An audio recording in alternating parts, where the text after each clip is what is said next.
Hello বন্ধুরা, আসসালামু আলাইকুম। মাই ব্যাক টু মাই চ্যানেল। তো আমি আজ আবারও নিয়ে এসেলাম জিলেপি রেসিপি। এখানে ময়দা নিয়ে নিয়েছি, ময়দার পরে একটু বেসন নিয়ে নিয়েছি, বেসনের পরে একটু অল্প বেকিং পাউডার নিয়ে নিয়েছি, বেকিং পাউডারটা নিয়ে অল্প পরিমাণ লবণ নিয়ে নিয়েছি, ফুড কালারটা নিয়ে নিয়েছি। এখানে মিক্স করে নিব। আমি অল্প কম হয়েছিল তাও দিয়ে দিয়েছি। একদম মোচমোচে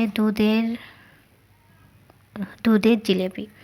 দুধের জিলেপিটা আপনাদের মোচমোচে একদম সুন্দর বড় বড় এরকমভাবে দেখাবো যে খেতেও অনেক স্বাদ করবে। তো এখানে আমি মিক্স করে নিলাম। মিক্স করার পরে যা ছিল তাই দিয়ে দিলাম। দেওয়ার পরে এখন আমি মিক্স করলাম।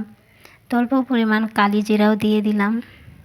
কালি জিরা দেওয়ার পরে ভালোভাবে মিক্স করতে হবে 15-20 মিনিট। এইদিকে আমি 5 মিনিটের মতো রেখে দিব মিক্স করে। তো আমি গ্যাসটা জ্বলিয়ে নিব।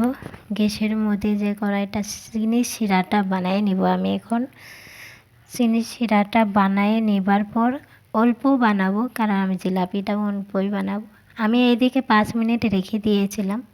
বাটারটা দেখুন অনেক সুন্দর হয়ে আছে আর ফুলও গিয়েছে। অল্প পরিমাণ বানাবো আমি। তো এখানে আমার এটা চিনি শিরাটা হয়ে গেল। হওয়ার পরে আমি একটা নামায়ে নিব। এখন নামার পরে আমি যে দুধের ছিল তা ওটার মধ্যে আমি ভরে নেব। তো এখানে তাওয়া চুলিয়ে দিলাম আর জিলেপিটা আমি ওটাই পেঁচে দিয়ে দিলাম। দেওয়ার পরে অল্প পরিমাণ তেলই দিছি, কারণ বেশি তেল দিলে জিলেপিটা তেল লাগে আর স্বাদটাও কম লাগে।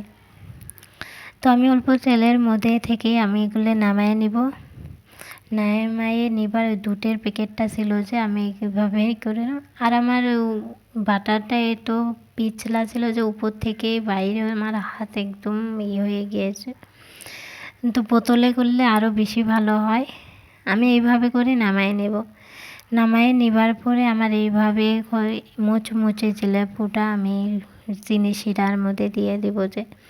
আর এইভাবে আপনারা ঘরে বানিয়ে খাবেন, অনেক সুন্দর।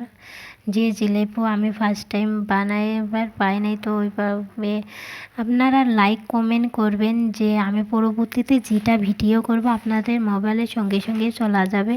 কারণ সাবস্ক্রাইব না করলে তো কোনো জিনিস আমি তৈরি করবো তো যেতে পারে। আর ফেসবুক থেকে দেখলে ফলো করবেন, আর ইউটিউব থেকে দেখলে লাইক কমেন্ট করবেন।